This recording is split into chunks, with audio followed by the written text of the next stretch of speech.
Bismillahirrahmanirrahim. Assalamualaikum warahmatullahi wabarakatuh.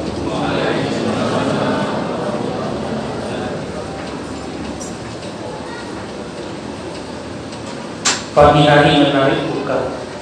Dapat banyak ikan tenggiri. Kalau salam belum dijawab dengan semangat, mari kita ulangi sekali lagi. Assalamualaikum warahmatullahi wabarakatuh.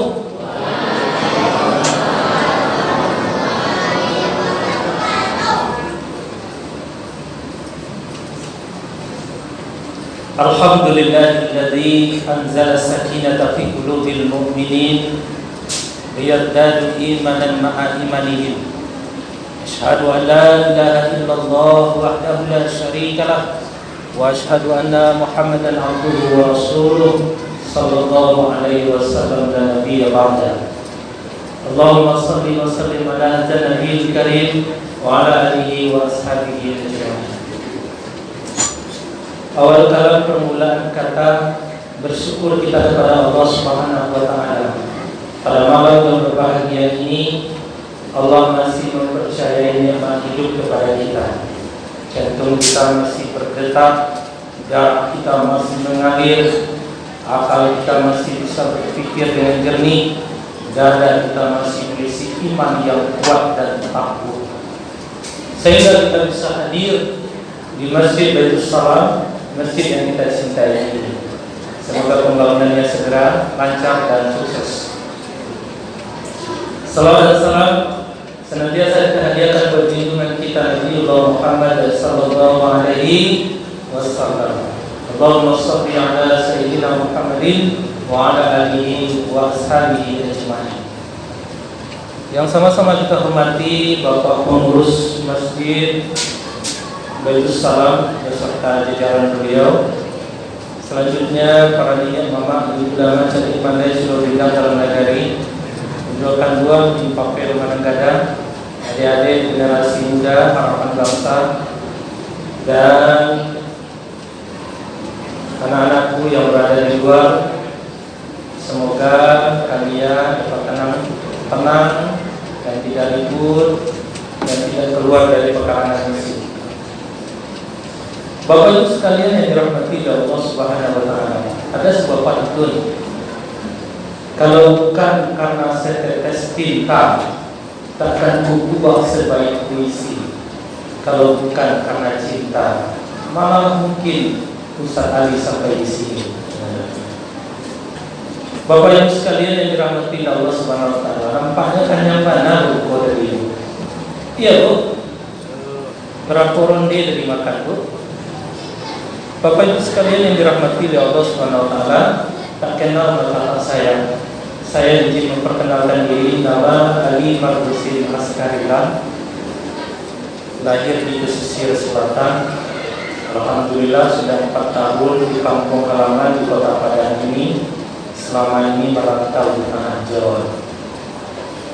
Sebelumnya sebagai tenaga pendidik di sebuah kampus di Kota Semarang, sekarang sebagai pengurus di salah satu yayasan alumni Fakultas Kedokteran Universitas Andalas.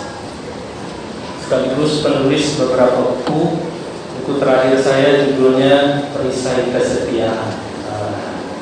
Jadi yang agak ragu-ragu dengan pasangannya, baca buku saya. Insya Allah jadi yakin. Bapak Ibu sekalian yang dirahmati Allah Subhanahu wa taala, saya dikasih tema sama pengurus dengan tema yang kurang dilirik oleh para ustaz. Temanya agak berat. Apa itu? Temanya tentang riba. Ini tema yang bisa membuat masjid setengahnya kosong. Berat untuk disampaikan. Tapi tidak apa-apa Ibu, ini amanah dari pengurus. InsyaAllah akan saya sampaikan dengan pelan-pelan dan sederhana. Riba secara harfiah, secara lughah, riba itu artinya bertambah. Oke, tidak ada masalah ya.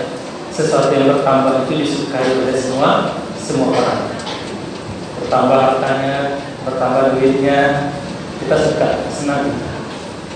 Secara terminologi, secara istilah, riba itu bermakna menambah beban orang yang berhutang. Jadi orang itu sudah berhutang, bebannya ditambah pula. Allah jatuh ditimpu oleh tangga. Nah, itu kira-kira itu riba. Bagaimana sejarahnya riba itu? Riba itu dipelopori oleh Yahudi. Dulu bangsa Taif dan Yasrib, kalau sekarang itu Madinah, di sana dulu tumbuh dengan subur yang namanya riba. Itu dipelopori oleh orang Yahudi. Jadi yang dulunya dia itu adalah tuan tanah, karena pengaruh dari riba tiba-tiba dia menjadi seorang budak. Begitu hebatnya riba merubah status seseorang dari tuan tanah menjadi budak. Kalau di Minangkabau kita pernah mendengar kisah Siti Nurbaya di dalam filmnya yang ditulis oleh Marah Husri, itu bagaimana seorang Datuk Meringgi merebut mulai dari kekayaan ayahnya Siti Nurbaya hingga Siti Nurbaya sendiri itu lewat riba. Bapak Ibu sekalian yang dirahmati oleh Allah Subhanahu wa taala,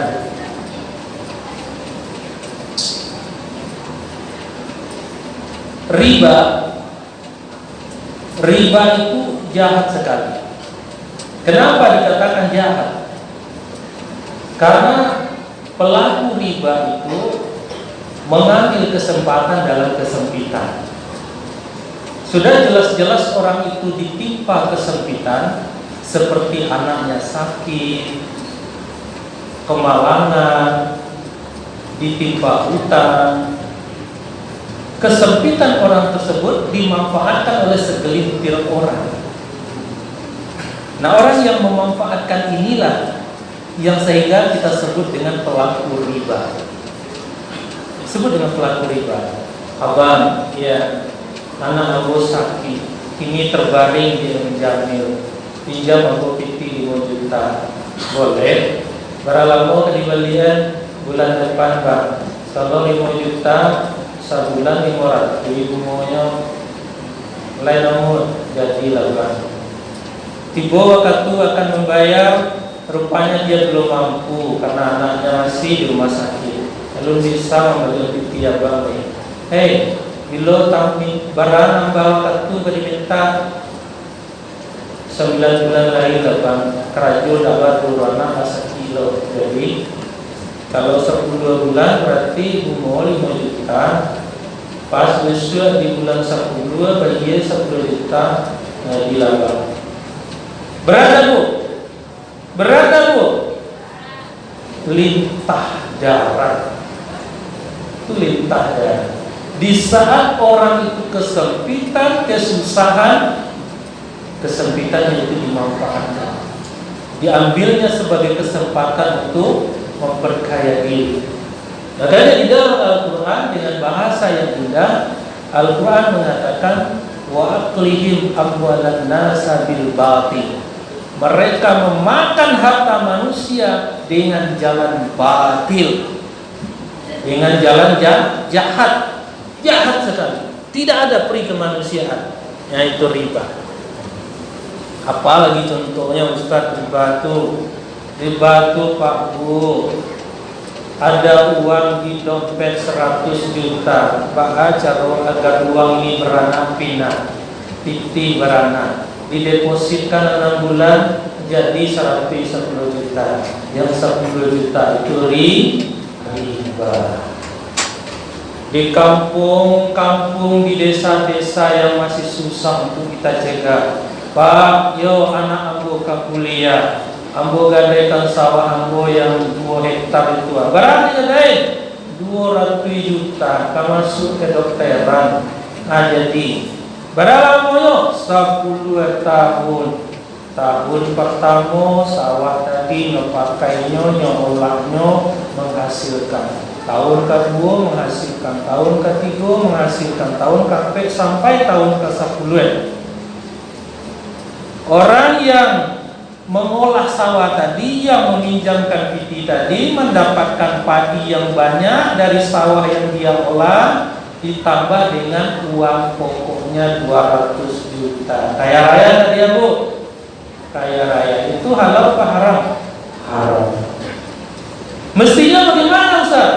Mestinya per tahun berapa yang dihasilkan oleh sawah itu?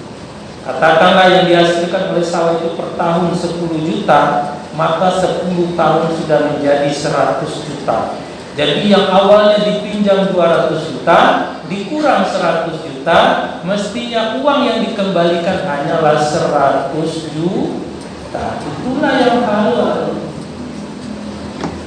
Mahasiswa, Bang, ya saya butuh uang bayar SPP Bang, kurang 2 juta Bang. Jadi ambo gadai laptop ambo Bang, pakailah sampai ambo bisa mengembalikan. Dipakailah laptop itu dari pagi sampai malam, sampai pagi lagi, pakai terus. Tiba waktu tempo dikembalikan lagi 2 juta. Maka selama dia memakai laptop yang dijaminkan tadi, maka itu statusnya haram, tak boleh dipakai. Mestinya dikeluarkan sewanya per hari berapa? Per hari sewa laptop ini katakanlah 50.000. Berapa lama baru dikembalikannya? 3 bulan. 3 bulan 90 kali 50.000. Maka dikurangi dengan uang yang dipinjam.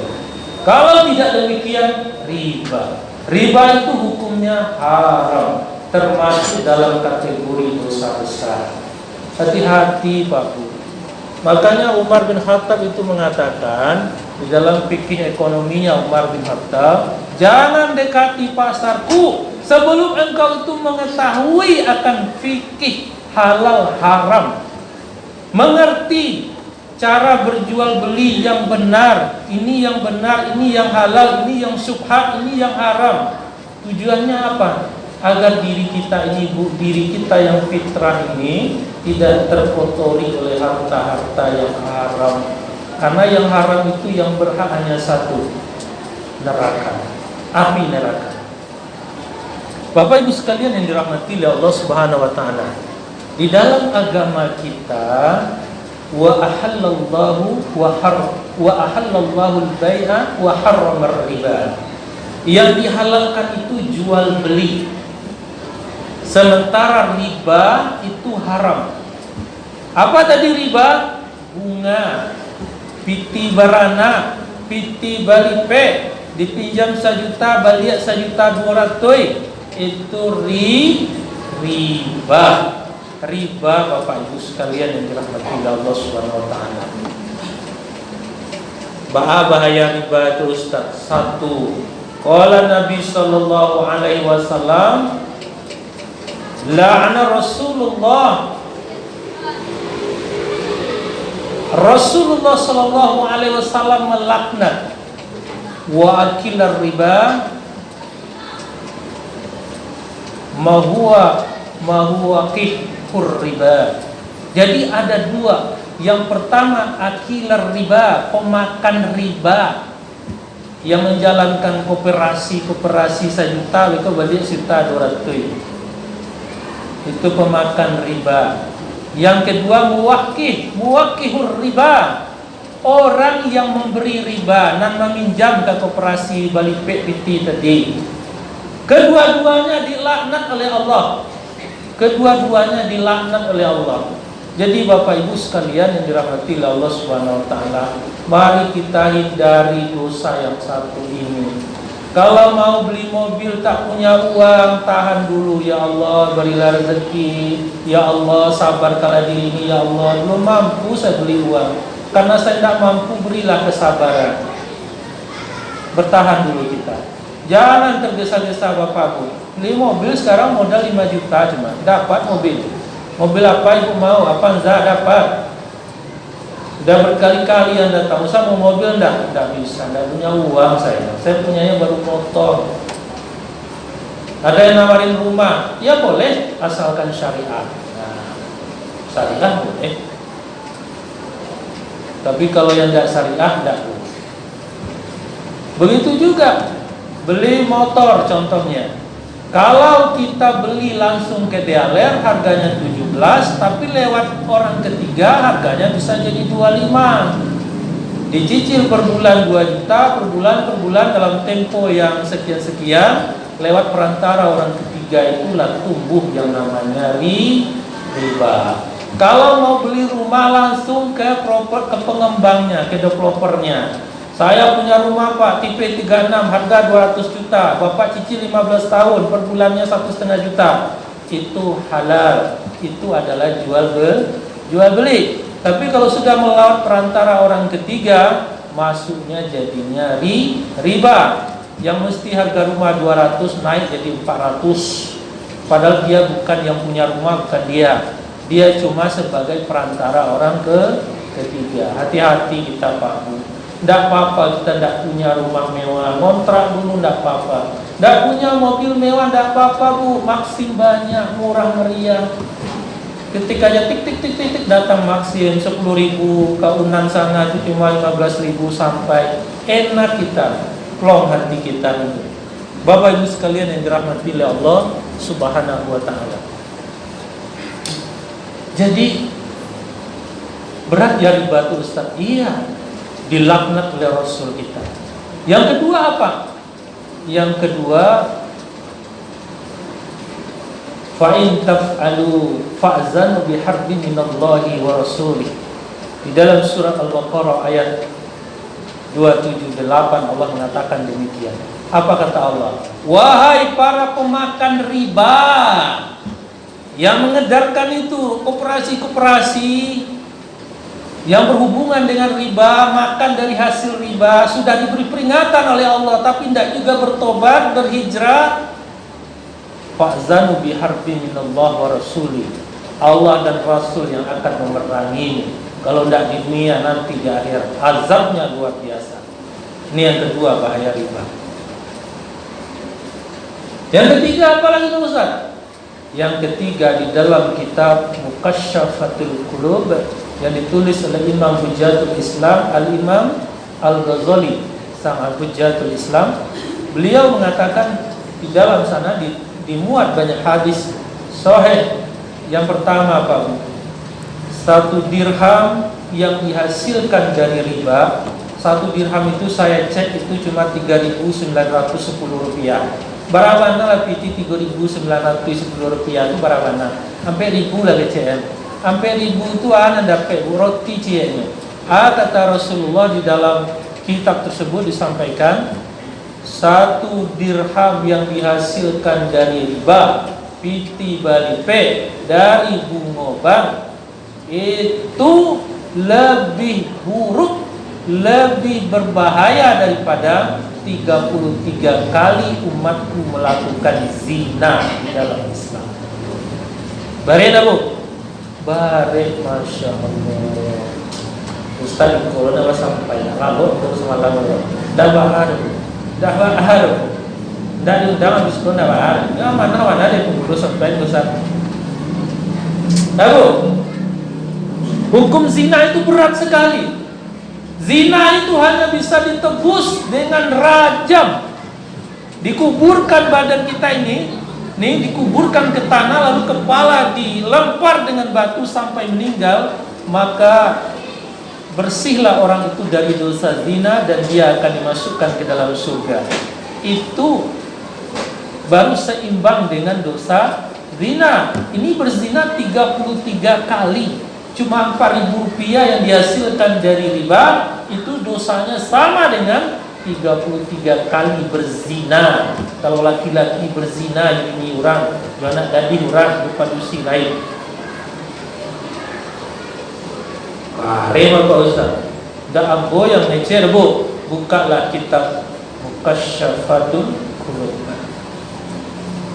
Yang keempat, dikatakan oleh Nabi Sallallahu Alaihi Wasallam, riba itu memiliki 73 tingkatan dosa. 1, 2, 3, 4, 5 sampai 73. Yang ke-73 yang paling ringan, yang paling rendah, yang paling ringan dosanya seperti anak laki-laki berzina dengan ibu kandungnya. Itulah dosanya, dosa yang paling ringan dari memakan riba. Ya Allah, kalau bayi itu dia tak makan dengan sebulan raja. Tidak ada orang yang mati nggak makan sebulan, Bu. Tidak mati kita, Bu. Kenapa? Kalau macam saya ini berat badan 86 kilo, Bu. Ini lemaknya hampir seperempat nih. Seperempat lemaknya nih. Seperempat dari 86 kilo berarti berapa, Bu? Lebih dan kurang 20 kilo. 20 kilo ini, Bu, dalam sebulan saya tidak makan, minum aja mungkin segelas, Pak, berbuka nanti sahur segelas itu. Nah, itu belum habis 20 kilo itu dalam sebulan. Belum habis. Masih hidup kita. Cadangan badan kita ini banyak. Lemak kita ini itu akan dihancurkan pelan-pelan ketika kita dalam kondisi lapar. Bisa. Masya Allah. Bapak Ibu sekalian yang dirahmati oleh Allah Subhanahu wa Ta'ala. Jadi Bapak Ibu sekalian, yang menjadi pertanyaan sekarang adalah mengapa umat Islam tidak begitu peduli dengan peringatan yang telah Allah sampaikan ini. Sebetulnya dia udah tahu riba itu tidak bagus. Riba itu merusak tatanan ekonomi. Riba itu merusak ukhuwah Islamiyah. Riba itu diancam oleh Allah Subhanahu wa Ta'ala, diperangi oleh Allah. Tapi kenapa kita itu menganggap enteng yang namanya riba? Pengen bergaya-gaya, kita belum mampu. Balilah to yang raja, padahal kita tidak mampu. Akhirnya kita juga yang kesusahan. Di dunia kita kesusahan membayar cicilan, di akhirat kita susah dengan azab, Bu. Azab. Kelak di hari berbangkit orang-orang yang pemakan riba itu bangkit dalam keadaan gila. Bangkit dalam keadaan gila. Buka surah Al-Baqarah itu. Surah Al-Baqarah 257. Buka tuh di sana. Kita bisa lihat bagaimana tafsirnya jelaskan. Nah, Bapak Ibu sekalian dirahmati Allah Subhanahu wa Ta'ala, apa yang membuat kita tidak begitu menghiraukan riba ini? Ternyata Pak Bu, yang pertama adalah rendahnya iman di dada kita. Tingginya syahwat dunia. Kita menganggap kita akan hidup selama-lamanya di dunia ini. Padahal ibu-ibu nih yang banyak emas ini di jari, kemudian anting-anting di telinga dua-dua, mungkin di hidung kasih juga nih, kasih juga. Kemudian punya kalung itu kan, emas banyak di rumah, di lemari, di bawah kasur. Bapak Bu, pulang dari sholat tarawih ini, dari masjid ini sampai di rumah, ditengok, dirasakan dada sudah melambat. Ya Allah, kok melambat ya, kok terasa berat ya. Dipanggil suami, papa, papi, kok rasanya tidak enak ini dada saya. Iya Ma, biarlah saya pijat Ma. Iya. Terus terasa semakin berat. Kalau begitu kita ke M Jamil aja Ma. Iya, dibawa ke M Jamil. Sesampai di ICU, apa kata dokter? Bu, tolong emasnya dibuka Bu. Khawatir Bu kalau mereso ibu, ameh banyak mana.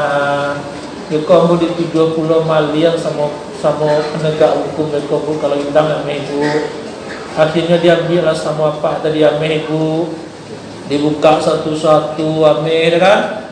Dimasukkan ke sakunya, dibuka antiang ibu. Saya nggak ada oleh barang ameh saya Allah di badan ibu lain. Mana ngilam Pak capek cegah ya Ma, mudah-mudahan tak ada bagi Allah cuma mado. Mana ngi mana teh ya matonya. Tapi nang saku guri paci jadi ganggam ya ameh di saku kok. Di dalam hati lumayan capek meninggal modal untuk ambo yang kedua kali. Ibu bawa apa? Tidak bawa apa-apa.